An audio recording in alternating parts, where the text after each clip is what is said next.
Достар, қайырлы кеш. Бұл Краковтағы осындай бір қымбат емес автозаправканы хотим показать.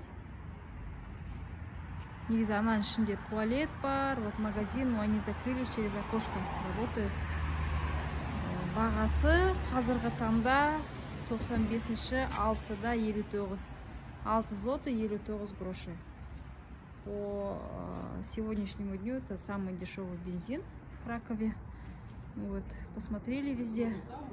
Ну, не самый, наверное, да. Но в Шелле дороже, да? Да, в Шелле, да и вообще везде дороже. Да, мы заправились. Вот. Угу. Здесь такие вот мусорка стоит. Сортируют мусор. Получается пластик.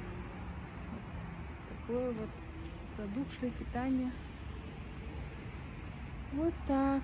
Вот это Авиа называется. Мы сейчас в Google карте тоже его отметим. Везде стараемся в Google карте отмечать недорогие автозаправки для водителей. Тоже, друзья, у нас сейчас в Польше где-то 12 час, да? 23. Сколько время? 23:46. 23:46. Жоқ. Бүгін 24 тамыз 2023 жыл.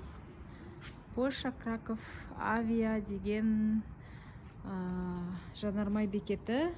Достар, лайк басып қолдап отырыңыздар.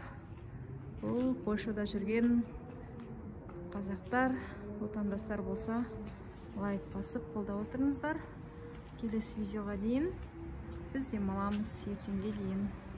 Қош сау болыңыздар. Subscribe to channel, put the likes. Келесі видеоға дейін.